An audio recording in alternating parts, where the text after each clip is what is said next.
Hey, let's talk about the urFlamp V6, a lightweight, multi-mode, water-resistant, USB-C rechargeable light with a dual pocket clip or a bi-directional pocket clip from urFlamp. Let's get into it. Okay, first, before I even get into the light, let me talk about urFlamp. This is the third light of theirs that I have had a chance to review and take a look at. And guys, it is a more, I think, normal looking flashlight than their previous offerings. Their other two that I've tried out, one was a camping light that had a floodlight and a spotlight and a USB, Bluetooth speaker, and it was also a power bank. So it was a lot of things all in one. The second light I tried out from them was kind of more fidget spinner with a light involved. And urFlamp is kind of a newer company. They're still kind of getting their feet underneath them. I like that they're trying new and different things. And so I suppose this is probably the most normal or boring of their offerings. But nevertheless, I do appreciate it when a company tries to branch out, because we see a lot of the same things over and over again. And so, you know, from that perspective, I really do like what urFlamp is doing. I hope that they continue. Now, full disclosure, urFlamp did send me this light for review. They didn't pay me for this. They're not seeing this video ahead of time. So just in general, guys, be aware that this was, in effect, a media sample sent to me. So the urFlamp is an 18650 powered rechargeable flashlight. It has 4 main modes. And if you turn it on, it starts out in the lowest mode. And then if you do a partial tap of the switch, you go up to the next one, then the next one, and then the full bright one. Claimed output is 1300 lumens. I'll talk more about that in a second. In addition, once you're in here, if you double tap, there we go, you get strobe. If you triple tap, you get SOS. Those are modes that I don't usually care about, and then a single tap again just takes you back out of them. I do like the ability to go low mode. That's super awesome. But so those are your modes. There's no weird, like I have to click 10 times to get any particular output. I've seen those in some flashlights where the switching combination to get places is a real pain in the butt. This does not have that. So when it comes to output, full disclosure, guys, I've got a lumen testing setup that is not ANSI rated. It's really kind of redneck engineered. And so I wouldn't quote my numbers as gospel, but when I tested this, I got 800 lumens. And I thought, well, maybe the battery's not fully charged, because understand that with any light, the max output numbers are usually when the battery is 100% fully charged. So went back, charged the battery as fully as I could, and then when I measured it again, 800 lumens. And then I thought, well, maybe my testing setup is behaving a little wonky because, like I said, it's not calibrated or anything like that. So I stuck a Nitecore EDC 29 in the testing setup with it set to 1200 lumens, that setting, and it gave me like 1100 and some change.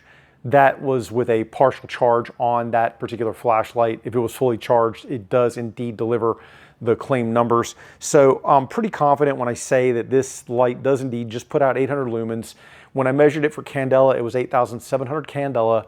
So this is a general purpose light. It's not a tactical light. It's not a floodlight. It's not a look like 20 football fields off into the distance light. I believe it's about 612 feet of light, or 187 meters, if my math is correct, based on the output. I'll show you beam shots in a little bit. But all right, so here we got the basement beam shots. Here's the lowest on this flashlight. We got 4 yards there, 10 yards there. Stepping it up to the second setting, third setting, and then full blast. That's the highest setting. Reasonable amount of light in the indoors. We'll take a look and see what it looks like outdoors next. All right, outdoors, there's the low setting. You're getting it on the fence. You're definitely not seeing it on the trees. The second setting, we've got fence. We definitely barely have trees. Third setting, better. Fourth setting, this is the full tilt boogie. Not bad at all. Not a super hot spot. Trees are 20 yards away, by the way, but definitely a good amount of light. Let's take a look at it with distance. Okay, just so you're aware, there is a street sign and a stoplight way out there. Here's the low setting on the fence. Then we got the second setting. Third setting, I'm really starting to see that street sign out there. I don't know if you can see it through the trees, but it's out there. And the fourth setting, while it's not making the light that it's claiming in terms of output, guys, it's a good amount of light, especially for a flashlight of this size and price. Really not unhappy with it for what it's doing. So there's your beam shots. Hope that is helpful to you. Broad light, but still distant, so not bad at all. Be aware that the output is not quite what is claimed. It's still usable, still decent. And guys, at this price point, and by the way, the price point is 30 bucks for this light when it actually gets out there.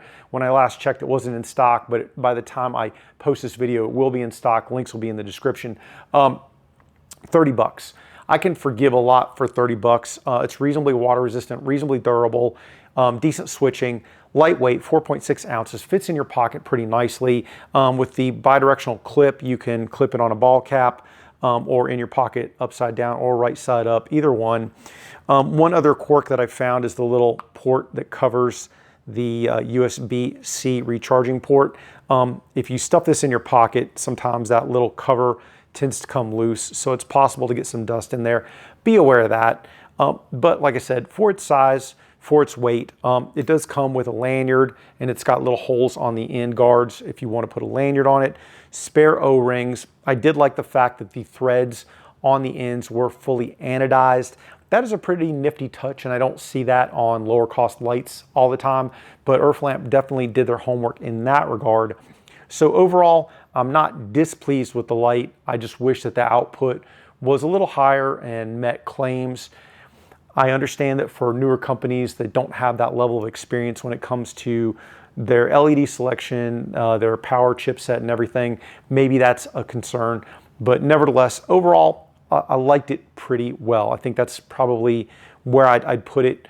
If you're looking for something that is super tactical light, this is not it. If you're looking for something that's like the floodlight that kicks out all the lumens, this is not it. But it is a decent task light, and it is a decent EDC light. So from that perspective, I definitely don't hate it. And for some perspective, guys, back in the day when Surefire first came onto the scene, when they were talking about, you know, their retina searing outputs that would make attackers and suspects, you know, fall to the ground and like their eyes burning out, those lights were putting out between 60 and 80 lumens. Guys, I mean, that's how far we've come. So by the sheer perspective of time, now I've got something that doesn't quite make claims, but still puts out 800 lumens, and it's very easy to be dismissive of this light. It's still a decent light. So guys, I did mention easy to charge, easy to carry. It is a decent light. And like I said, for the price, I don't hate it. If you're looking for something else, like I said, not it. I continue to watch urFlamp, and I continue to expect good things from them. I'm hoping they will continue on their trend of kind of doing things a little new, different, and out of the ordinary, because that's super interesting to me. Like, that sort of behavior set is really interesting. I will end this here, guys. Like I said, links for this and other things will be in the description. Any links that you see down there, guys, they're going to be affiliate links. They don't cost you any more money to use, but if you do use them, it gives me a little bit of extra money for the channel. And I really appreciate that. It kind of allows me to buy some things that I don't get sent for review. And I tend to try and let you know when it's something that was purchased completely out of my channel budget versus what was sent to me for review, just so there's full disclosure in that regard. And guys, even if you hit one of my Amazon links and then just go shopping for whatever, like even if you just buy toilet paper, that totally helps me out. So it's a thought if you feel inclined to do so. In general, guys, the fact that you're still watching this is super awesome as well. That helps the channel too. Your time is valuable, and I very much appreciate that. And I appreciate you guys. I will end this here. I will close. Guys, thanks so much for watching. Take care. Stay safe. I'll talk to you soon. Get 'em, Jay.